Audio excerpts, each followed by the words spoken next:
Yes, guys, welcome back to ShootOut. We've upgraded the set again. Today we've managed to get a Victor Osimhen orange-coloured Galatasaray light on me, and Eunice has decided to take one for the team, and he's gone red, whilst we begin talking about Galatasaray beating Liverpool. Mate, you have made a very bold call on this channel, and I'm starting to feel as though you might have been spot on. Liverpool to lose 3 in a row. We're 2/3 of the way there, mate. You've done it. You've done it. I love this game. Yeah. How good is this? Mate, literally for Liverpool, it was welcome to hell. It was. And it is starting to look like hell. Now it's up to Chelsea on the weekend to get a job done, which we're not so sure about. We'll get into all of that on a separate video heading into the Premier League weekend. But yeah, I feel like Galatasaray getting the job done against Liverpool is one of those things that deep down you know is possible, but you just write off. You're like, nah, it's not going to happen, is it? And then when it does, you're like, oh, I was right. Deep down, I was right. I thought this was going to finish a draw. Yeah. And I was, again, it was, I can't write Liverpool off because they've got so many good players. And again, last night, they're bringing Salah and Isak off the bench, I think it was. Like, they've just got such a good team, but the balance isn't there right now. It's another game where Florian Wirtz is looking like a flop. 008. 008, mate. They're going to be making new movies about this guy. He's going to be sent back to Germany at this point. This is why, if you remember at the start of the season, You did say. we were looking and going, okay, there's top players for a lot of money and there's top players for a lot of money. But it's not doesn't mean everyone has to work out. And in this case, I think you look at Isak and people expect Isak to kick on at some point properly. Even that, you never know. But that's the beautiful thing. You never know. No matter how high the caliber of the player is meant to be. Or it's not even that. The price tag is what many people base their expectations on. And that's, in the modern day, can't really be done. Because that's how the players control. And the player can only bring what the player can bring. And Wirtz right now is struggling in a Liverpool top. He looks lost, but even this team, right? A lot of people say Arne Slot last season didn't really take any risks. He used all of the best players that Klopp had, didn't really change too much. Now he's trying to put this Liverpool team in his own sort of image and imprint and whatnot. And then last night, this makes no sense to me.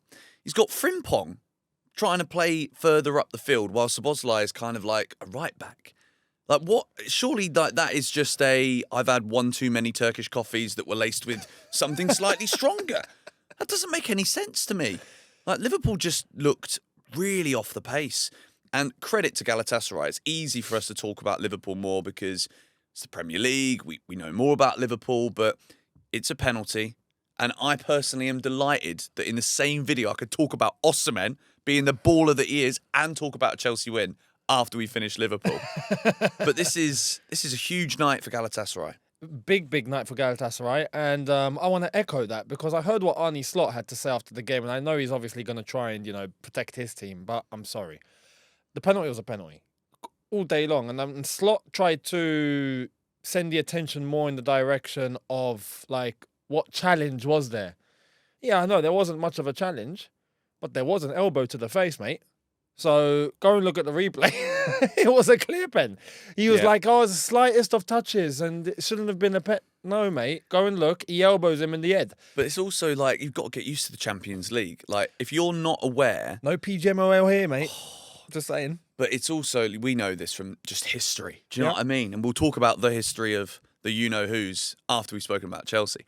But referees in Europe, they will blow their whistle for anything. They will get their yellows out for anything. They don't wait for one of us to give the score before the other person, mate. They're giving yellow cards out for free. All day long. All day. And to be fair, they're right. Like, they're not making bad decisions in this regard either. A lot of these decisions are justified. That penalty, for example, was a penalty. Osimhen steps up and it's a fantastic finish. And Galatasaray throughout the game weren't just, parking the bus and hoping for the best. At times they were, but they were also taking it to Liverpool. Liverpool looked like they were struggling, not necessarily physically. I'd go as far as say tactically. And that's why I bring up how Arne Slot now is being judged by himself. Yeah. It's not, well, this is a Klopp team anymore. No, mate, you spent £500 million. All right, that is crazy money. Yep. But one player in particular that I never like getting excited about an injury because that's not professional. It's not cool, is it? But I'm relatively happy that Alisson is looking like a doubt for the weekend's game against Chelsea. Alisson goes off. Yeah. Marmadashvili comes on. Is this going to make your prediction correct?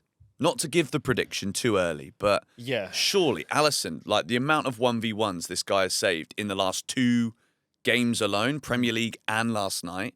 I think Yilmaz almost scored a 1v1. Alisson made a great save in the first half early doors. This is big for Liverpool. It's a big blow as results have started to take a turn. It is, but when you look at Alisson not playing, but when you do bring on Marmadashvili, that's not a bad alternative, No. is it? Let's be real. You're not bringing on carriers. What do you expect? Some people would say, actually, the keeper that Liverpool sold and their 2 current goalkeepers could all get in the Chelsea team, to be fair. That's not really a debate. Sorry, is Robert. It? It's true. It's true. So this is why now, look, based on like the weekend, yeah, Marmadashvili is still a top goalkeeper. Yeah. But yeah, Alisson not playing is a blow, right? For sure. He's their number one, and he's rightfully so their number one, and he's not going to be available. And yeah, you don't want to wish injuries or whatnot on people, but it just goes to show. When it starts to go wrong, sometimes when it rains, it pours. And this could be it for Liverpool now. I mean, deep down, I'm saying fingers crossed, obviously from a biased blue-tinted Very optimistic of glasses you. perspective. But it's not, past reality, really. This is a genuine possibility now. And even yesterday, we're so used to Liverpool in the last 5-10 minutes getting something. And we thought that was going to happen. Yeah. Right? With the penalty shout, and we're like, okay, crap, that's it. Liverpool going to get something from this. And even if they don't play well, it's going to happen last 5 minutes. Correctly so, overturned. VAR, referee takes a look. Not a penalty. Right? Yep. Ball's taken.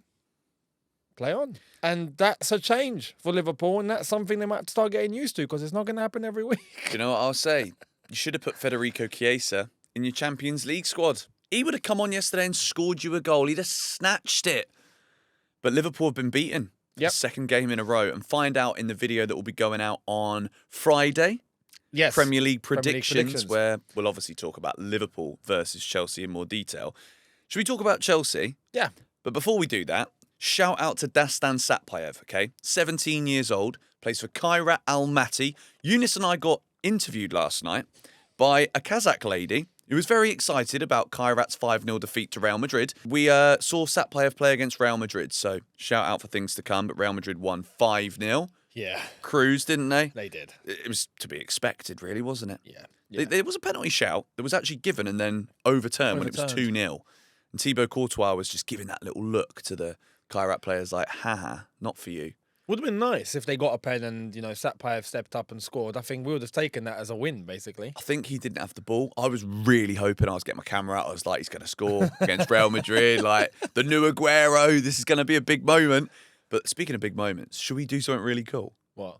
Excuse me, sir. Excusez-moi, s'il vous plaît. Can we change the lights right away? Thank you. Watch this. Fun. Have a look at this, lads. We're going to put me red because, yeah, there's you've a gone party red in here. Eunice is going to go blue. and I've gone blue. Perfect. Look at that. We're here to talk about Benfica Chelsea. The colours represent. I love that. We've won a game of football on shootout. We won. The curse Yes. is lifted, ladies and gentlemen. The curse is lifted. That is 2 wins in the last 3 games on shootout too. I mean, yeah. I'm counting Lincoln. You're counting Lincoln? Yeah, we've got a We'll stat pad. take. mate. That's like taking Cole Palmer's penalties away, bro. 8th best player in the world, let me add. Chelsea have won a match. I'm glad, and I'm glad. But I want to talk about this, right? Because I'm glad about that too. Chelsea got the job done yesterday, right? But I feel like the reception after the game is quite 50-50. There's people that are looking at this and going, yeah, we won, but that was pants, wasn't it? And there's the others that are going, look, we needed the win. We got a win. I will take a win. That's the most important thing right now. And even then, like, the performance wasn't bad, maybe flat, but we went out and we got the job done, unlike past games where we threw things away, and for once we didn't. I think there's a couple of things that I think are really important about this one. First of all, it was going through the motions. But when you're in a bad run of form, particularly when things are exacerbated like it gets at Chelsea, just please go through the motions and please win. This is the group stage of the Champions League, the league phase. If you don't win this one, there's only so many matches in this tournament, especially when you've got big games coming up like Atalanta away, Napoli away, Barcelona, Ajax, right? If we didn't win that one, we could be like, oh, we've got 6 games left to turn it around. But that starts to run very thin, and then you're under serious pressure. Then going through the motions isn't enough. Last night, to keep a clean sheet, to score with a scrappy own goal, to beat Mourinho, in a way, I think this is a perfect Chelsea night. Because I wasn't expecting all of a sudden, like, we're great again. No, because we're not right now. No. And I think we could look at this from different angles, really. We could look at individually last night. I thought Caicedo was a machine again.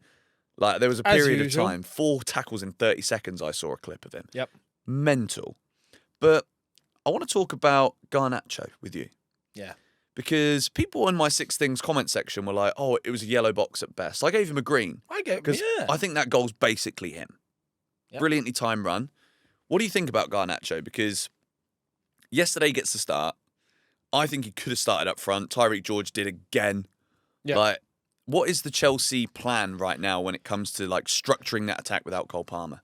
No, look, I think we can do it, right? And as I've said before, I think defensively is where we have our struggles. So that's what kind of can let the attack down, right? But I think without Cole Palmer, and that's another thing, considering last night, without Cole Palmer, and we did what we did, I think when it comes to Garnacho, we can't expect perfection immediately, right? I think if you give a run of games, you'll be able to know exactly what the player is about, much like with Gittins. Now, that's not looking good. No. Let's be honest. That's not looking good, right? I don't know if he's in his own head or if he's actually just completely raw. I think he is, to be fair. But is there an added layer of psychologically he's not feeling up to it? Or I don't know, but he's not playing well, right? With Garnacho, I thought that was a very bright performance on his part in terms of his first big game as a Chelsea player. And I'm not expecting him to light it up like he's prime Cristiano Ronaldo off the left flank. Like I'm not expecting that. He had that moment. Maybe he is. Maybe he is. Yeah, he does. But this is the thing, and this is why like I'm more optimistic with Garnacho because for once I think there's a winger there that is bold. Yes. That is willing to just like, yeah, give me the ball. I want to go through. You know, or he's willing to take the initiative. So many times we've had wingers, especially on that left-hand side, that have been hesitant. Or they don't want to go all the way. They'll go 7/10 of the way. They won't go 9 or 10. Yeah. You know, they won't go all the way. They'll get to that last point and then they'll stop. With Garnacho, I don't think that's the case.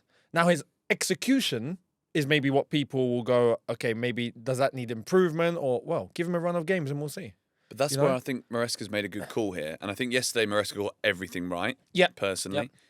Garnacho starting, for me, makes the most sense right now because Gittins, and again, I don't actually really want to talk about Gittins too much personally because it is what it is. He's not ready. We probably shouldn't have spent 55 mil. That's the thing. Right now, he's not going to help us that much. He's clearly not ready. But with Garnacho... That's the price tag. Sorry, hold that thought on Garnacho. That's the price tag about Gittins that's got people making the points that they're making, which is correct. Yeah. If he cost 20 million, we wouldn't be having this conversation. But price tags, you can't ignore them. Because 55 is a lot of money. Yeah. Especially when that money could have been invested in centre-back cover. Exactly. Mike Maignan could have been got with change. Yep. Just saying. Yep. So... I think Garnacho right now is, again, neither a ready-made, neither are really, I'm going to say, better options than what we had in wingers last season right now. I think Noni might have actually been a better option, maybe, right now. But I think Garnacho could become better. But no, but this is exactly, so this is exactly my point. We can make that assumption on Noni because we've seen him for a couple of seasons. Yeah. Like, throughout. Garnacho's just gotten started. And our assumption of Garnacho is based off his time at United, where things have been so up and down, there's been so much turmoil, we can't even know what we're really getting with the player. The only reason I think we've gotten Garnacho in, and we have to say this, is because of data. or whether A few others too, probably. Yeah, no, of course. And whether we, the metrics are telling us that, you know what, he'll slot right in. This is what we're looking for in terms of the profile. But the player deserves a chance at a run of games, and we'll be able to see. Right now, with his game against Benfica, I thought that contribution was good. Yeah. I thought his input into the goal was this is exactly what I mean.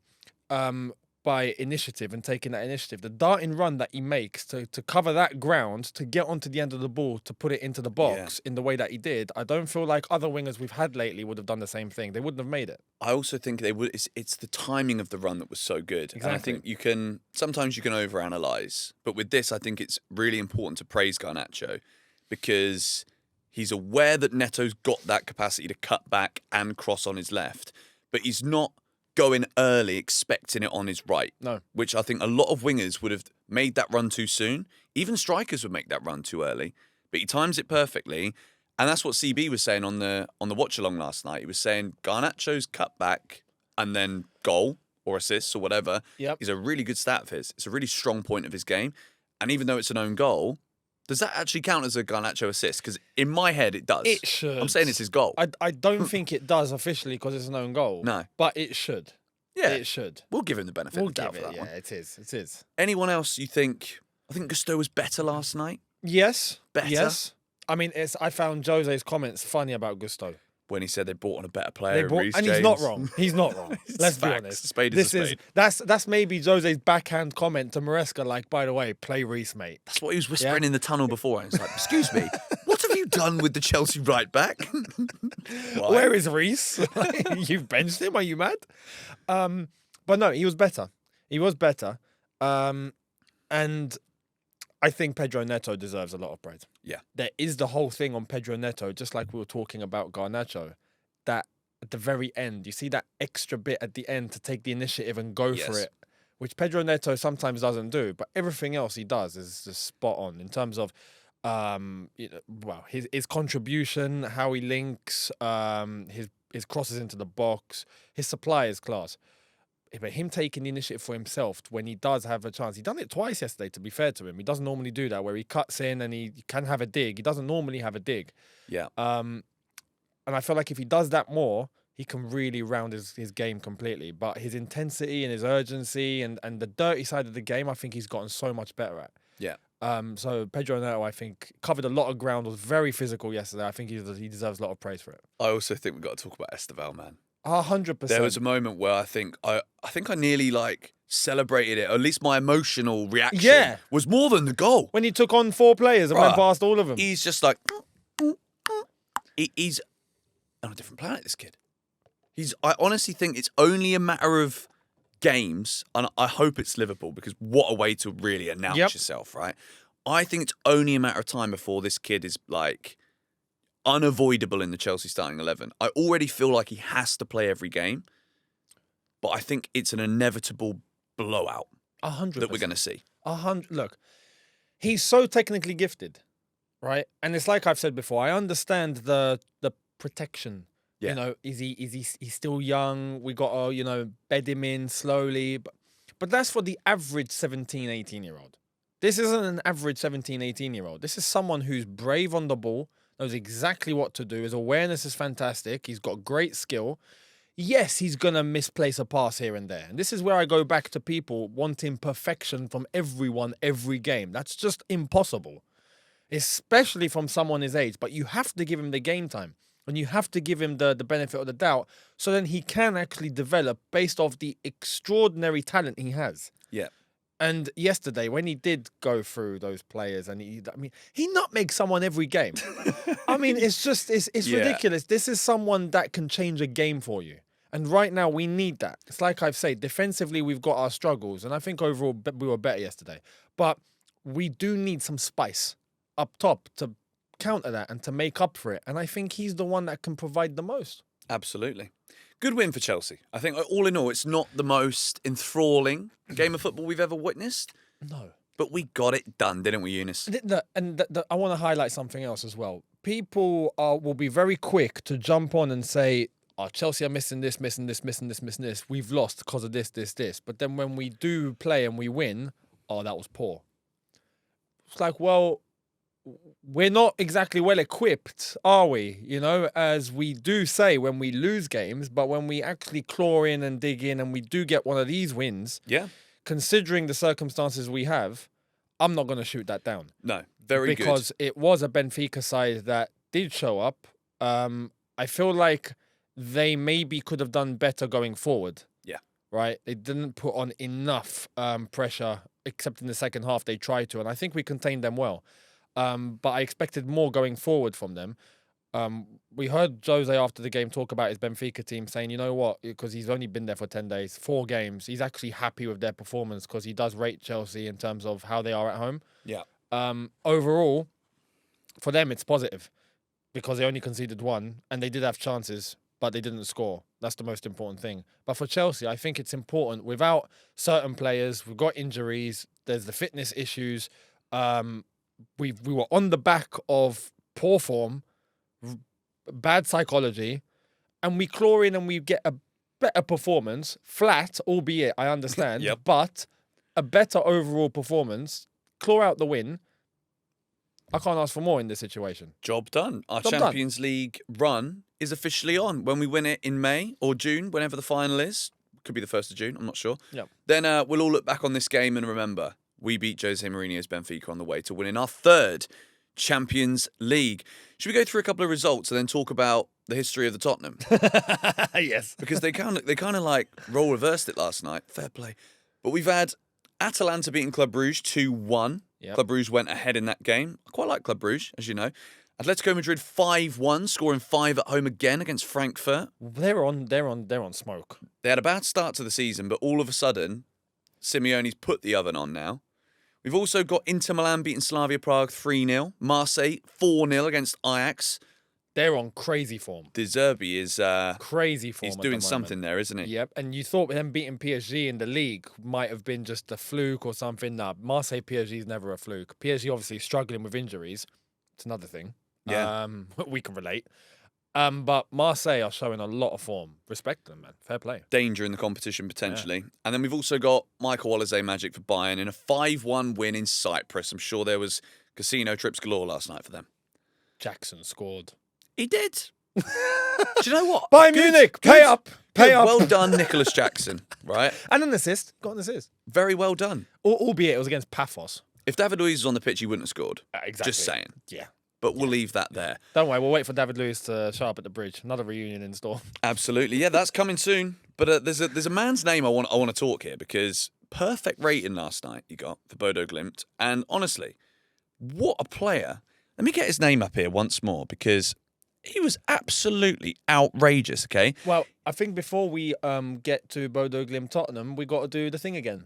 What's the thing? Oh, Lights, yeah. please. Come on, let's go. Yellow and white. There we are. So I'm going to give you the name of a player here, Eunice, who got a perfect 10 out of 10 score yesterday, scored 2 goals against Tottenham, automatically in my book goes down as a top geezer. His name is Jens Petter Hauge, okay? He scored 2 absolute blinders for Bodo Glimt yesterday, and Spurs looked down and out, all thanks to this one man. I thought it was Messi reincarnated. At one stage, I genuinely believed he was the Norwegian Neymar. But Tottenham clawed it back, didn't they? And I'm going to praise them again. Well done, Thomas Frank, but blimey were they poor for the majority of this game. Yeah, they were, and this is the thing. Bodo Glimt, on paper, they're a team you don't expect much from, right? It's Bodo Glimt. But I don't know if that's doing them injustice because historically they do tend to show up against, well, they showed up against United. We remember those years ago. We do. And they nearly had this result in the pocket, to be fair, and Tottenham managed to get themselves back into it. I guess fair play to them for that, but should Tottenham have allowed that to happen in the first place? They're lucky, mate. Mate, first Wolves, now Bodo Glimt. Are they on a... I'm telling you, I've never seen, if you've watched this game, you'll know what I'm talking about. The penalty from the Bodo Glimt striker, is he a footballer? When you know someone who don't play football, you give them a penalty, they've got a good chance to score. But if they don't play... Tope on it, straight. But when someone steps up, it's like, this could be an open goal and you're still not going to score. Yeah. The way he moves up to the ball, I'm like, bruv, you ain't going to score, are you? No way. And he puts it over. Yeah. I think it went out the stadium. It was that high. It was a shocking penalty. Small stadium as well. So. Beckham against Turkey, I think. Like, you remember that one? It's very much like that. His name was Hogue, but the good player's called Hauge. Hauge. And he could have had more goals. And Bodo Glimt had so many chances, by the way. Yes. Tottenham's, like, defensive structure, I thought it was going to be better under Thomas Frank, and it probably has been on the whole. But I think they are so lucky to get a draw here. Yeah, and I don't know if this is all still part of the transition, because let's be honest, they were used to Big Ange's football last year, which had no defence. Yeah. So are they still in that sort of transition of getting used to actually defending? Maybe. You know, I say that loosely, of course, but overall, I think they'll be pleased with the circumstance that they were in of losing in that first instance, of getting back to make it 2-2. Yeah. Resilience, some would say. Resilience. That's the key word here on Shootout now. It is. It's a big topic. Cheers, Harry. Resilience. So, yeah, they'll probably take it being away from home. But on the grand scheme of things, a late draw against Wolves and a late draw against Bodo Glimt isn't something to be too optimistic about. No. I mean, I saw Expression's video. He didn't seem all that impressed. No. It just seems a bit uninspiring. And I feel like, again, it's the history of the Tottenham. It is. Everything could start very well, and then all of a sudden, it will crash and burn. 100%. This is why, look, it's important to... At the start of the season, I was looking, going, yeah, you know what? Thomas Frank has shown up. They had a great window, but it's still Tottenham. Yeah. Right? Give it some time. There'll be moments where things will start to crack a little bit because it's Tottenham. And that's going to take a long time for them to be able to get past that phase and to start growing a reputation of being able to get results consistently. That's going to be a whole different kettle of fish. So we'll wait and see. We do love a kettle and a fish. We do like a kettle, fish, can, and worms. We like them all. Well, the Champions League table is currently looking very pretty if your name is Bayern, Real Madrid, and Inter. Only teams who have currently won all three. And of course, tonight we've got the big one, Barcelona versus Paris Saint-Germain. Yep. Well, I'm going to need a nap this afternoon if we're going to make that one. I'm not going to lie. But hopefully, we'll be awake for a watch-along for that. That's not Paris Saint-Germain. That's A&E Saint-Germain. Because they are Hospital for the man. Hospital FC. They are finished. It's going to be an interesting game. I expect Barcelona to win, like we did say in our prediction. But it'll be an interesting one. Big time. But anyway, if you enjoyed this video, you know what to do. It's midweek. We've got loads more stuff coming out for you guys this week. And also, of course, all your Chelsea watch-alongs are now here. All the big game watch-alongs are here. If you're not subscribed, what the bloody hell are you waiting for, mate? Do it right now, okay? Get there now. Hit the button. Hit the bell. All of it. I enjoyed this video, Eunice. As always, your pleasure. My pleasure is your pleasure. I don't know where I'm going with this. It's our pleasure. And it's your pleasure. I'll be end the video.